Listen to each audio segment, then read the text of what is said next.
সূরা আয-যুখরুফ। রহমান রহিম আল্লাহ তাআলার নামে। হামিম। সুস্পষ্ট কিতাবের শপথ। আমি কে আরবি ভাষার কোরআন বানিয়েছি যাতে করে তোমরা এটা অনুধাবন করতে পারো। এ মহাগ্রন্থ কোরআন আমার কাছে সমুন্নত ও অটল অবস্থায় মজুদ রয়েছে। হে নবী, তুমি বলো, আমি কি সংশোধনের কর্মসূচি থেকে সম্পর্কহীন হয়ে তোমাদের উপদেশ দেওয়ার কাজ শুধু এ কারণেই ছেড়ে দেব যে তোমরা একটি সীমা লঙ্ঘনকারী সম্প্রদায়? আগের লোকদের মাঝে আমি কত নবী না পাঠিয়েছি। তাদের অবস্থা ছিল, যে নবী তাদের কাছে আসত ওরা তার সাথেই ঠাট্টা বিদ্রুপ করত। তাদের মধ্যে যারা শক্তি সামর্থ্যে প্রবল ছিল আমি তাদের সবাইকে ধ্বংস করে দিয়েছি। এ ধরনের উদাহরণ আগে তো অনেকগুলোই অতিবাহিত হয়ে গেছে। তুমি যদি ওদের জিজ্ঞেস করো আসমান সমূহ ও জমিন কে সৃষ্টি করেছেন, তবে তারা অবশ্যই বলবে এগুলো তো সবই পরাক্রমশালী ও সর্বজ্ঞ আল্লাহ তাআলাই পয়দা করেছেন, যিনি তোমাদের জন্য পৃথিবীকে বিছানা সদৃশ করেছেন, তাতে পথঘাট বানিয়েছেন যাতে করে তোমরা গন্তব্যস্থলে পৌঁছতে পারো। তিনি আসমান থেকে পরিমাণ মতো পানি বর্ষণ করেছেন এবং তা দিয়ে মৃত ভূখণ্ডকে জীবন দান করেছেন। একইভাবে তোমরাও একদিন পুনরুত্থিত হবে। তিনি সব কিছুই জোড়ায় জোড়ায় পয়দা করেছেন। তিনি তোমাদের জন্য নৌকা ও চতুষ্পদ জন্তু বানিয়েছেন যেন তোমরা তার উপর আরোহণ করো, যাতে করে তোমরা তাদের পিঠে স্থির হয়ে বসতে পারো। সেগুলোর উপর সুস্থির হয়ে বসার পর তোমরা তোমাদের মালিকের অনুগ্রহের কথা স্মরণ করো এবং বলো, পবিত্র ও মহান তিনি, যিনি আমাদের জন্য একে বশীভূত করে দিয়েছেন। অন্যথায় আমরা তো তা বশীভূত করার কাজে সামর্থ্যবান ছিলাম না। আর নিঃসন্দেহে আমরা আমাদের মালিকের দিকেই ফিরে যাব। এ সত্ত্বেও এরা আল্লাহ তাআলার বান্দাদের মধ্যে থেকে কার জন্য তার সার্বভৌমত্বের কিছু অংশ দান করে? মানুষ স্পষ্টতই বড় অকৃতজ্ঞ। রুকু 2। আল্লাহ তাআলা কি তার নিজস্ব সৃষ্টি থেকে কন্যা সন্তানই বাছাই করেছেন আর তোমাদের জন্য মনোনীত করেছেন পুত্র সন্তান? অথচ যখন এদের কাউকে এসে কন্যা সন্তানের সুসংবাদ দেয়া হয়, যার বর্ণনা ওরা দয়াময় আল্লাহ তাআলার জন্য দিয়ে রেখেছে, তখন তার নিজের চেহারাই কালো হয়ে যায় এবং সে মনস্তাপকৃষ্ট হয়ে পড়ে। এ কি আশ্চর্য! কন্যা সন্তান যারা সাজ অলঙ্কারে লালিত পালিত হয়, যারা নিজেদের সমর্থনে যুক্তিতর্কের বেলায়ও অগ্রণী হতে পারে না, তাদেরই তারা আল্লাহ তাআলার জন্য রাখল। শুধু তাই নয়, এরা আল্লাহ তাআলার ফেরেশতাদেরও, যারা দয়াময় আল্লাহ তাআলার বান্দা মাত্র, নারী বলে স্থির করে নিল। ফেরেশতাদের সৃষ্টির সময় এরা কি সেখানে মজুদ ছিল যে তারা জানে এরা নর না নারী? তাদের এ দাবিগুলো ভালো করে লিখে রাখা হবে এবং কিয়ামতের দিন তাদের এই ব্যাপারে জিজ্ঞেস করা হবে। এরা আরো বলে, দয়াময় আল্লাহ তাআলা ইচ্ছা না করলে আমরা কখনো এ ফেরেশতাদের ইবাদত করতাম না। এদের কাছে আসলে এ ব্যাপারে কোনো জ্ঞানই নেই। এরা শুধু অনুমানের উপরই ভর করে চলে। আমি কি এর আগে তাদের অন্য কোনো কিতাব দিয়েছিলাম যা ওরা আজ আঁকড়ে ধরে আছে? কোন কিতাবের বদলে তারা বরং বলে, আমরা আমাদের বাপ দাদাদের এ মতাদর্শের অনুসারী হিসেবে পেয়েছি এবং আমরা তাদেরই পদাঙ্ক অনুসারী মাত্র। হে নবী, আমি তোমার আগে যখনই কোনো জনপদে এভাবে সতর্ককারী নবী পাঠিয়েছি, তখনই তাদের বিত্তশালীরা বলেছে, আমরা আমাদের বাপ দাদাদের এ মতাদর্শের অনুসারী হিসেবে পেয়েছি এবং আমরা তাদেরই পদাঙ্ক অনুসারী। হে নবী, তুমি বলো, যদি আমি তার চাইতে উৎকৃষ্ট পথ নির্দেশ তোমাদের কাছে নিয়ে আসি, যার উপর তোমরা তোমাদের বাপ দাদাদের পেয়েছ, তারপরেও তোমরা তাদের অনুসরণ করবে? তারা বলল, যে দিন দিয়ে তোমাকে পাঠানো হয়েছে আমরা তা প্রত্যাখ্যান করছি। অতএব আমি তাদের কাছ থেকে বিদ্রোহের প্রতিশোধ নিয়েছি। তুমি দেখে নাও মিথ্যাবাদীদের কি বিভৎস পরিণাম হয়েছিল। যখন ইব্রাহিম তার পিতা ও তার জাতিকে বলল, আমি অবশ্যই তাদের থেকে সম্পূর্ণ মুক্ত যাদের তোমরা পূজা করো। হ্যাঁ, আমি ইবাদত শুধু তাঁরই করি যিনি আমাকে পয়দা করেছেন। নিঃসন্দেহে তিনি আমাকে সৎ পথে পরিচালিত করবেন। সে একথা তার পরবর্তী বংশধরদের কাছে তাওহীদের একটি স্থায়ী ঘোষণা হিসেবে রেখে গেল, যাতে করে তারা তার বংশের লোকেরা এদিকে প্রত্যাবর্তন করতে পারে। এ সত্ত্বেও আমি তাদের ধ্বংস করিনি, বরং আমি তাদের ও তাদের বাপ দাদাদের পার্থিব সম্পদ দান করা অব্যাহত রেখেছি, যতক্ষণ না তাদের কাছে সত্য দিন ও পরিষ্কার ঘোষণা নিয়ে আরেকজন নবী এসে হাজির হয়েছে। কিন্তু যখন তাদের কাছে সত্য দিন এসে গেল, তখন তারা বলতে লাগলো, এ তো হচ্ছে জাদু, আমরা তো কিছুতেই তা মেনে নিতে পারি না। তারা এও বলল, এ কোরআন কেন দুটো জনপদের কোন প্রভাবশালী ব্যক্তির উপর নাজিল হল না? হে নবী, তারা কি তোমার মালিকের রহমত বন্টন করছে, অথচ আমি তাদের দুনিয়ার জীবনে তাদের মধ্যে তাদের জীবিকা বন্টন করেছি। আমি তাদের একজনের উপর আরেকজনের বৈষয়িক মর্যাদা সমুন্নত করেছি, যাতে করে তারা একজন অপরজনকে সেবক হিসেবে গ্রহণ করতে পারে। কিন্তু তোমার মালিকের রহমত অনেক উৎকৃষ্ট, তারা যেসব সম্পদ জমা করে তার চেয়ে বড়। যদি এ কথার আশঙ্কা না থাকত যে দুনিয়ার সব কয়টি মানুষ একই পথের অনুসারী হয়ে যাবে, তাহলে দয়াময় আল্লাহ তাআলার অস্বীকারী কাফেরদের ঘরের জন্য আমি রৌপ্য নির্মিত ছাদ ও সিঁড়ি বানিয়ে দিতাম, যার উপর দিয়ে তারা উঠত নামত। তাদের ঘরের জন্য সাজিয়ে দিতাম রৌপ্য নির্মিত দরজা ও পালঙ্ক, যার উপর তারা হেলান দিয়ে বসত। প্রয়োজনে তা স্বর্ণ নির্মিতও করে দিতে পারতাম। আসলে এর সব কয়টি জিনিসই তো হচ্ছে পার্থিব জীবনের ধন সম্পদ।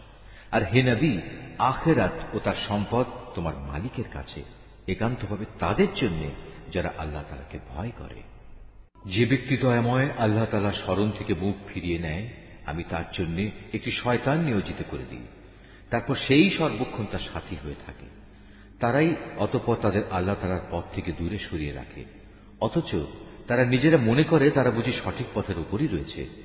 যখন এই ব্যক্তি কিয়ামতের দিন আমার সামনে হাজির হবে, তখন তার সাথী শয়তানকে দেখে সে বলবে, হায়, কত ভালো হতো যদি আজ আমার ও তোমার মাঝে দুই উদয়াচলের ব্যবধান থাকত। তুমি কত নিকৃষ্ট সাথী ছিলে আমার। বলা হবে, যখন তোমরা শয়তানকে সাথীরূপে গ্রহণ করে নিজেদের উপর জুলুম করেছিলে, তখন আজও তোমরা এই আযাবে একজন আরেকজনের অংশীদার হয়ে থেকো। হে নবী, তুমি বলো, আজ এগুলো তোমাদের কোনো রকম উপকারই দেবে না। হে নবী, তুমি কি বধিরকে কিছু শোনাতে পারবে, অথবা পারবে কি পথ দেখাতে সে অন্ধকে, যে সুস্পষ্ট গুমরাহিতে নিমজ্জিত?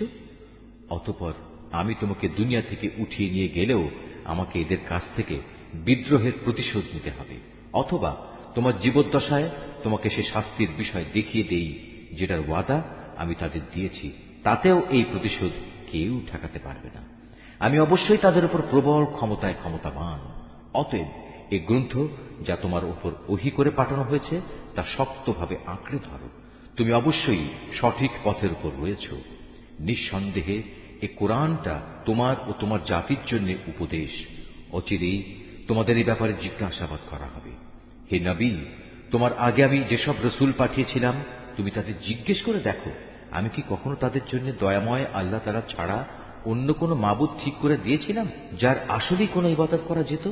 আমি মূসাকেও আমার নিদর্শন সমূহ দিয়ে ফেরাউন ও তার পারিষদদের কাছে পাঠিয়েছিলাম। অতঃপর সে তাদের কাছে গিয়ে বলল, আমি হচ্ছি সৃষ্টিকুলের মালিকের রসুল। যখন সে সত্যি সত্যি আমার নিদর্শন সমূহ নিয়ে তাদের কাছে এলো, তখন সাথে সাথে তারা তাকে নিয়ে হাসি ঠাট্টা করতে লাগল। আমি তাদের যে নিদর্শনই দেখাতাম তা আগেরটা চাইতে বড় হতো। সবই যখন ব্যর্থ হলো, তখন আমি তাদের আযাব দিয়ে পাকড়াও করলাম, যাতে করে তারা আমার দিকে ফিরে আসে। আযাব দেখলেই তারা মূসাকে বলতো, হে জাদুকর, তোমার মালিক তোমার সাথে যে ওয়াদা করেছেন তার ভিত্তিতে তার কাছে আমাদের জন্য দোয়া করো। নিষ্কৃতি পেলে আমরা সঠিক পথে চলব। অতঃপর আমি যখন তাদের উপর থেকে আযাব সরিয়ে নিলাম, তখনই তারা মূসাকে দেয়া অঙ্গীকার ভঙ্গ করে বসল। একদিন ফিরআউন তার জাতিকে ডাকলো এবং বলল, হে আমার জাতি, তোমরা কি বলো মিশরের রাজত্ব আমার জন্য নয়? এই নদীগুলোকে আমার প্রাসাদের নিচ দিয়ে প্রবাহিত হচ্ছে না? তোমরা কি কিছু দেখতে পাচ্ছ না? আমি কি সে ব্যক্তি থেকে শ্রেষ্ঠ নই যে খুব নিচু জাতের লোক, এবং সে তো নিজের কথাগুলো পর্যন্ত স্পষ্ট করে বলতে পারে না? নবী হলে তাকে সোনার কঙ্কন পরানো হলো না কেন, কিংবা তার সাথে দল বেঁধে আসমানের ফেরেশতারাই বা কেন এলো না? এসব বলে সে তার জাতিকে বেকুব বানিয়ে দিল। এক পর্যায়ে তারা তার কথা মেনেও নিল। আসলে ওরাও তো ছিল এক নাফরমান সম্প্রদায়ের লোক। যখন তারা আমাকে দারুণভাবে ক্রোধান্বিত করল, তখন আমিও তাদের কাছ থেকে প্রতিশোধ নিলাম এবং তাদের সবাইকে পানিতে ডুবিয়ে দিলাম। আমি পরবর্তী বংশধরদের জন্য তাদের ইতিহাসের উল্লেখযোগ্য ঘটনা ও শিক্ষণীয় দৃষ্টান্ত করে রাখলাম। হে নবী, যখনই মারিয়াম পুত্রের উদাহরণ পেশ করা হয়, তখন সাথে সাথে তোমার সম্প্রদায়ের লোকেরা খুশিতে চিৎকার জুড়ে দেয়।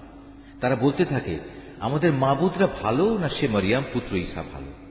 আসলে এরা কেবল বিতর্কের উদ্দেশ্যেই এসব কথা উপস্থাপন করে, বরং এরা তো কলহপরায়ণ জাতিই বটে।